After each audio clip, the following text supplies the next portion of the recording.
Okay, let me ask you now about the political process. Yes. Again, one of the criticisms levelled at the forthcoming election Yes. is that too many people don't have a vote because they're not registered, particularly in rural areas. Yes. Does that concern you, and is it true? It is concerned. We tried one time. When the first time we wanted to organize the electoral roll, first electoral roll, we went all out as a party to get everybody registered. But the process was good for 2 decades. After that, somehow or other, it goes down.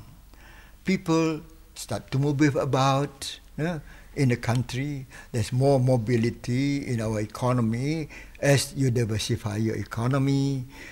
Then number 2, communication is not that good. There are people who would be bothered with getting registered because they feel, okay, there's nothing to complain very much.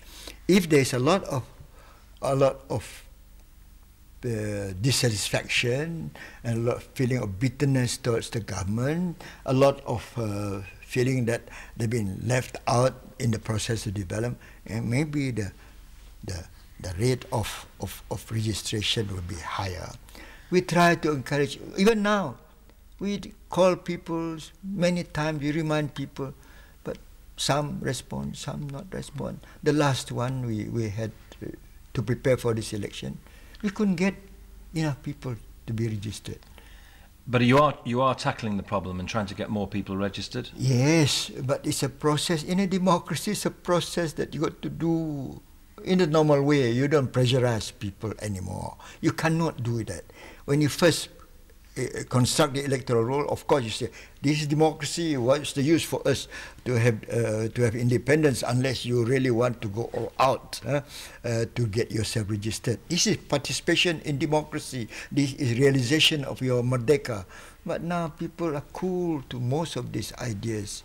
They say, okay, I'm quite comfortable, so what? And the rate of voting is going lower. What can you say in terms of independent auditing, independent monitoring to reassure people that the election process is fair?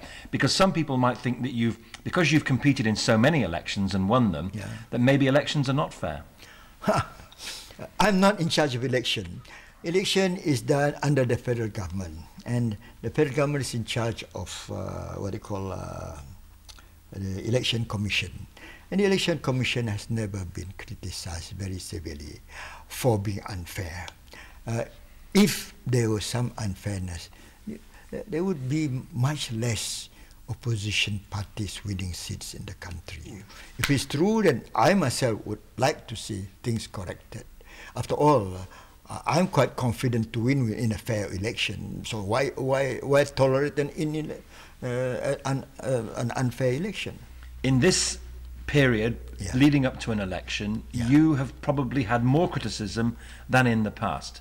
Do you think that's because of the changing nature of the political process? Do you think it's because there are more young people perhaps going online, using blogs, using the internet? True. And what can you say to those young people to reassure them that someone who's been in power as long as you have can look after their concerns as much as the more established people?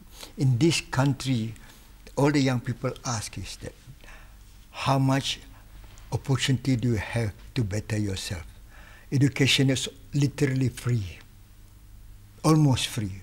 They can go to university. There are schemes at state level, there are schemes at federal level, there are schemes given by private sector, banks, big companies and all that. These are good things that's happening. But the trouble is, it is taken for granted. But the young people should understand, they are going to inherit all this. If the country is spoiled because of instability, bad politics, they are going to lose.